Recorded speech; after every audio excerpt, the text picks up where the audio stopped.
This is Nicole Whitney, News for the Soul, life-changing talk radio from the uplifting to the unexplained.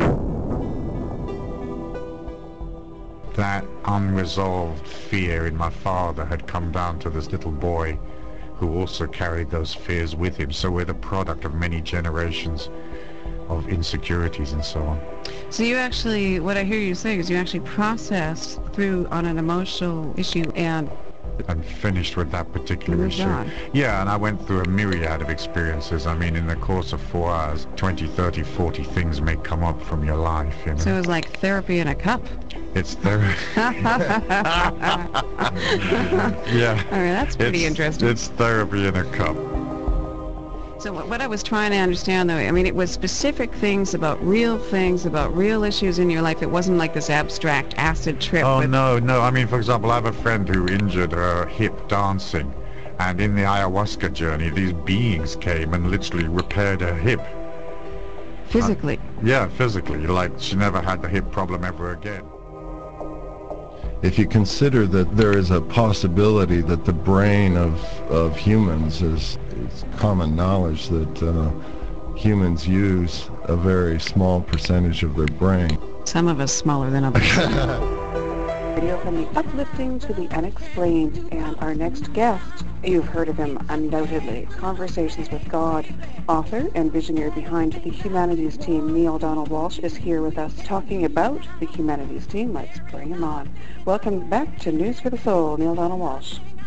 Thank you very much. It's lovely to be here. It's left open. So you're right. You're profoundly correct. And while this is not an appropriate time to be deeply critical of what's happening down there in the Gulf area, it is an opportunity for us to receive the message that this tragedy has brought to humanity. Life, you know, is a process that brings life messages about life itself. Life informs life about life through the process of life itself. Hello, and we are delighted to be here in the land of much light. For indeed, we feel most delightful to be with those who are able to hold, see, be, and offer light to many. We welcome and say hello to you. Hello. Yay. We had a question from Hank in Texas. He wants to know if we can really, truly, honest to goodness, levitate. Yes. How do we levitate?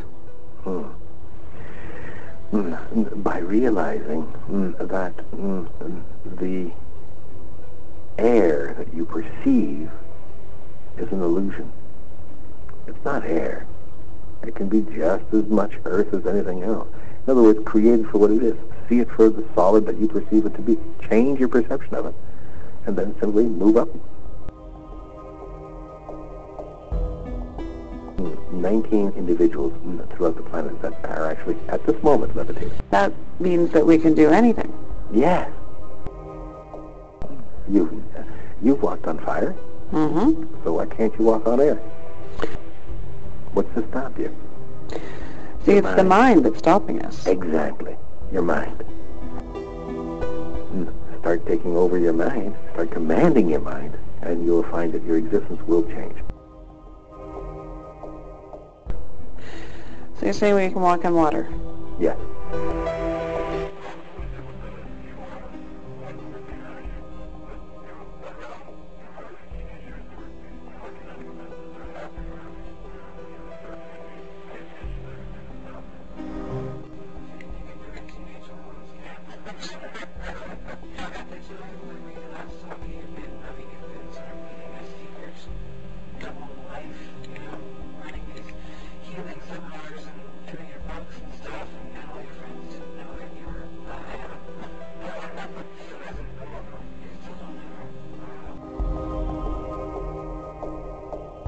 How would you summarize the Sark philosophy?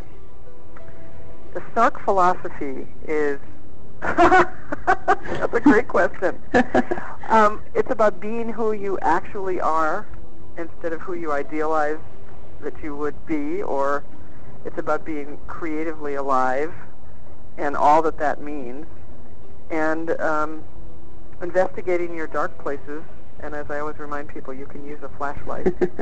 And being splendidly imperfect and giving yourself permission to live what I call a juicy life, a succulent, wild life.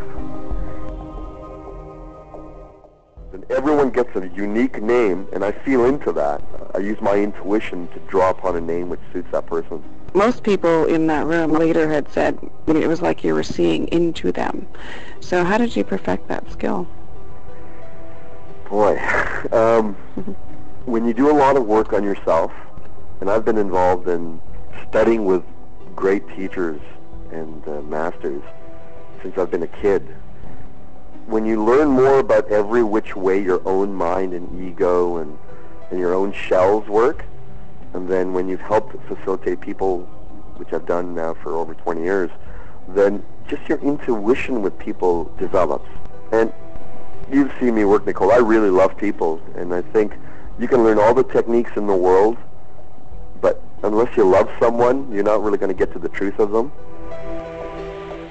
It was Terence McKenna who said, to have a great experience with ayahuasca, you have to take a big dose. And I really wanted to have that ultimate death God experience. And, you know, again, he didn't speak English, but he did say, he turned to the interpreter and said, "Una boca grande," which I knew what he was saying. Yeah, the big glass. There's chanting, he's blessing the ayahuasca, we're putting our intention into it, and we're intense. I'm kneeling in front of this, you know, roughly carved altar, and I see the Boca Grande, you know. I mean, it is 3 to 4 times the size of what he's given everyone else. I was sweating. I mean, my heart was beating. I was thinking, okay, you know, do I really want to do this? Did you get sick when you took it? Well, it's interesting. That's what I was saying. It was all about letting go. And when I didn't know I was going to drink until the shaman handed me the cup, and I actually sipped because I didn't want to not do something out of fear, and I had so much apprehension coming up. The same thing for me. It has to be really reverent and safe and you know, ceremonial, and it's not, you know. And I couldn't discern if it was the fear voice or not. So once I did sip, I decided, okay, that's it. Nothing's coming out of any orifice whatsoever. And I went in, so I walked down.